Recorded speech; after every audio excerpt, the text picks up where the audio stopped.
लेकिन ये किसके कार्यकाल में हो रहा है? न खाऊंगा न खाने दूंगा कहने वाले नरेंद्र मोदी जी के समय में इस प्रकार से हमारी जुडिशरी में एक जज के घर में इस प्रकार से 15-15, 20-20 करोड़ मिल रहा है। लगता है कि एक दिन की कमाई है। बात ऐसी है, ये भारतीय जनता पार्टी के लोग अपने विरोधियों को बदनाम करने का कोई मौका नहीं छोड़ते। हाँ, ये ढोंगी लोग हैं।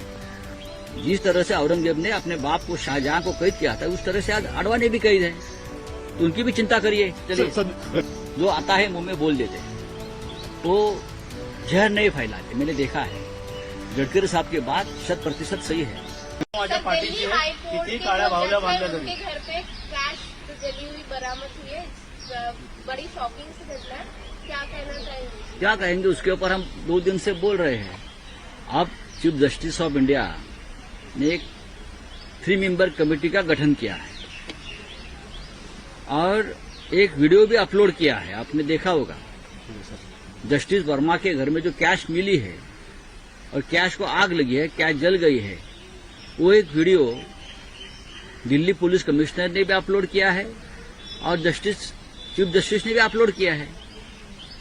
तो बहुत सी बातें सामने आ रही है ना, लेकिन ये किसके कार्यकाल में हो रहा है?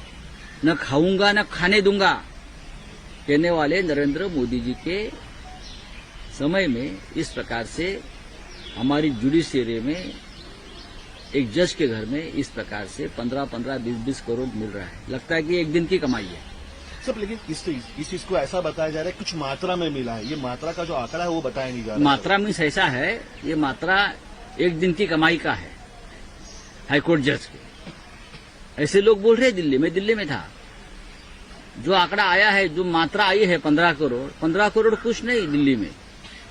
ऐसी भी दिल्ली की अगर ये चर्चा है जुडिशरी के बारे में, तो ये बहुत गंभीर बात है। इसलिए तो मैं कहता हूं कि शिवसेना को न्याय क्यों नहीं मिला सुप्रीम कोर्ट में, उसका कारण ये है, न्याय व्यवस्था दबाव में है और न्याय व्यवस्था भ्रष्ट है। इसलिए हमारे जो 40 विधायक जिसने 10th शेड्यूल का उल्लंघन किया और पार्टी छोड़ी, उनको प्रोटेक्शन दिया सर्वोच्च न्यायालय, और एक घटना बाह्य सरकार, अनकॉन्स्टिट्यूशनल सरकार को भी समर्थन दिया सर्वोच्च न्यायालय ने। उसका कारण यही है, जो कल आपने एक बंगले में जो कैश मिली है, ये कारण है। सर, एक तरफ दिशा सालियान के पिताजी ने फिर से पिटीशन दाखिल किया है और दूसरी तरफ कल सुशांत सिंह राजपूत केस का क्लोजर। बात ऐसी है, ये भारतीय जनता पार्टी के लोग अपने विरोधियों को बदनाम करने का कोई मौका नहीं छोड़ते। हाँ, ये ढोंगी लोग हैं। क्या है, दोनों केसेस में सीधा रिपोर्ट आया था और जांच हुई थी, आत्महत्या है, सुसाइड है। ये बार हुआ है, फिर भी किसी को पकड़ लेते हैं और पिटीशन करवा लेते हैं।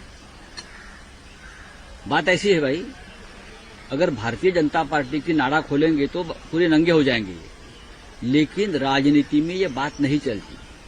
कुछ चीजें संभाल कर रखनी चाहिए, खास करके अपनी फैमिली को, किसी के फैमिली को आप राजनीति में और बदनामी के शिकार मत बनाइए। सर, लेकिन इसीलिए राणे साहब कहते हैं कि कॉल किया था उद्धव। कोई कॉल नहीं किया। मैंने उद्धव ठाकरे जी से बात की, उद्धव जी ने कहा, इनकार किया, ऐसी कोई बातचीत हमारी नहीं हुई है। अब झूठ बोलने का भी एक मर्यादा होती है। ऐसा कोई कॉल नहीं हुआ है। जिसने कॉल लगाया था मिस्टर नार्वेकर, उसने भी कहा मैंने ऐसा कोई कॉल लगा के नहीं दिया है। सर, सामना में आपने कहा है, अडवाणी के बारे में कहा है, तैमूर के बारे में कहा है। नहीं, औरंगजेब की जो कब्र खोदना चाहते हैं, उखड़ना चाहते हैं, कि उनको जो मुगल आक्रांत है उनका नामो निशान मिटाना चाहते हैं, तो तैमूर को कैसे ये लोग सहन कर रहे हैं? प्रधानमंत्री तो तैमूर का इंतजार कर रहे थे पीएम हाउस में। जब पूरा कपूर खानदान सैफ अली खान के साथ मिलने गया तो प्रधानमंत्री ने पूछा, तैमूर कहाँ है भाई? क्या तैमूर को आप दूध पिलाने वाले थे?